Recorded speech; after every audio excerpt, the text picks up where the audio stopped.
আজকে আমি আপনাদেরকে মোগলাই পরোটা রেসিপি করে দেখাবো। মোগলাই পরোটা রেসিপি করার জন্য এখানে আমি 2 কাপ ময়দা আর স্বাদ মতো নুন দিয়ে ভালো করে মাখিয়ে নেব। মাখানো হয়ে গেলে 2 চামচ চিনি আর একটু তেল দিয়ে ভালো করে মাখিয়ে নেব। মাখানো হয়ে গেলে এর মধ্যে অল্প অল্প করে জল দিয়ে একটা ডো তৈরি করে নিচ্ছি। ডোটা তৈরি হয়ে গেলে আধ ঘন্টার জন্য ঢাকা দিয়ে রেস্টে রেখে দিচ্ছি। এদিকে পুরটা তৈরি করে নিচ্ছি। পুরটা তৈরি করার জন্য দুটো পেঁয়াজকে এইভাবে কেটে রেখেছিলাম। পেঁয়াজ আর ধনেপাতা আর একটু নুন দিয়ে ভালো করে মাখিয়ে নেব।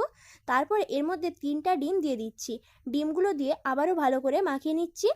তারপরে কাঁচা লঙ্কা আর ব্রেড ক্রাম্ব দিয়ে ডিমের সঙ্গে মিশিয়ে নেব। মেশানো হয়ে গেলে পুরটাকে সাইডে সরিয়ে রেখে দিচ্ছি। আর এদিকে ডোটা আধ ঘন্টা হয়ে গিয়েছে। ঢাকাটা খুলে আবারও ডোটাকে ভালো করে মাখিয়ে নিচ্ছি। তারপরে ডোয়ের মধ্যে থেকে বড় বড় করে লেচি কেটে একটা লেচিকে নিয়ে তার মধ্যে একটু ময়দা দিয়ে ভালো করে বেলে নিচ্ছি।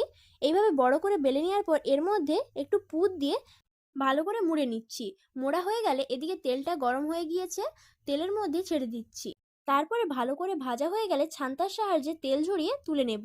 দেখুন মোগলাই পরোটা রেসিপিটা তৈরি হয়ে গেল।